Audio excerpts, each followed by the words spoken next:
भारतीय ग्रंथ और हमारे शास्त्र बहुमूल्य धरोहर हैं। इनमें वो बहुत सी बातें लिखी हैं जिनको वर्तमान युग में भी प्रयोग किया जा रहा है। भारतीय ग्रंथ जिनमें इस तरह की बातें उल्लेखित हैं जो आज की आधुनिक तकनीकों में प्रयोग की जाती हैं। भारतीय ज्ञान परंपरा प्रभाग में आज बात करेंगे भारद्वाज ऋषि द्वारा लिखे गए विमान शास्त्र के बारे में।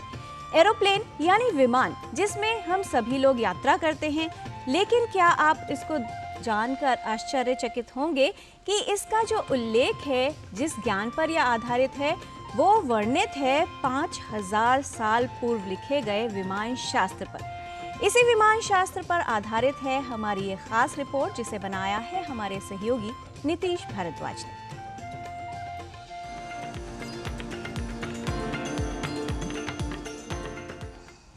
भारत उन महान वेदों की भूमि है जहां अत्यंत अद्भुत ग्रंथ लिखे गए, जिनमें न केवल पूर्ण जीवन के लिए उपयोगी तत्व बताए गए हैं, अपितु उन तथ्यों का भी प्रतिपादन किया गया है जिन्हें समस्त विज्ञान ने सत्य प्रमाणित किया है।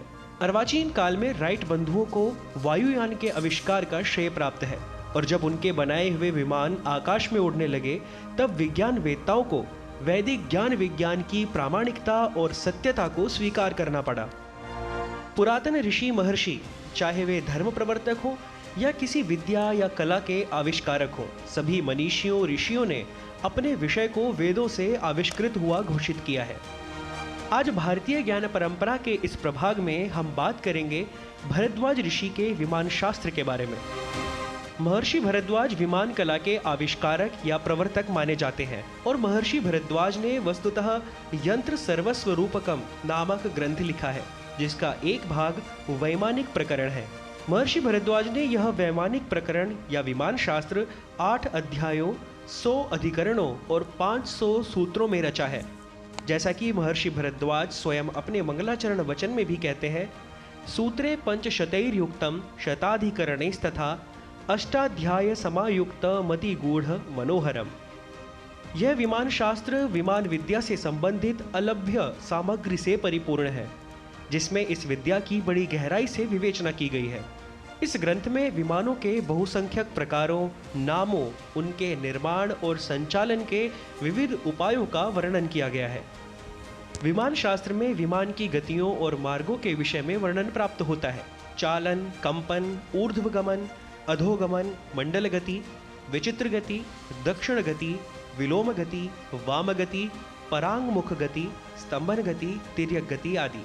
और ये सभी गतियां विद्युत के यानी बिजली के द्वारा या विद्युत शक्ति से होती है। विमान शास्त्र में 5 आकाशीय मार्गों का वर्णन भी मिलता है: रेखापथ, मंडल, कक्षीय, शक्ति, केंद्र।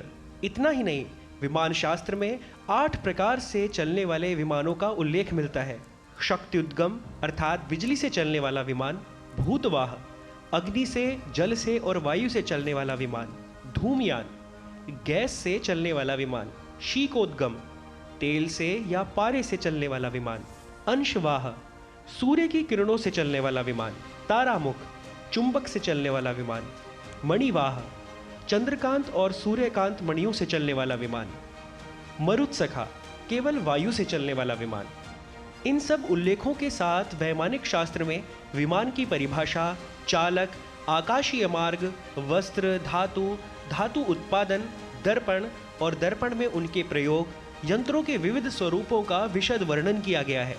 विभिन्न वैज्ञानिक संस्थाओं और वैदिक विज्ञान केंद्रों ने विमान शास्त्र पर किए अध्ययन के आधार पर बताया है कि विमान टेक्नोलॉजी जिसका उल्लेख विमान शास्त्र में है, वो भारत में 4 से 5000 साल पुरानी है, और आज नासा जैसी स्पेस एजेंसी भी भारत के इन्हीं प्राचीन ग्रंथों की खोज में और शोध में जुटी है। Nitish Bhardwaj, DD news.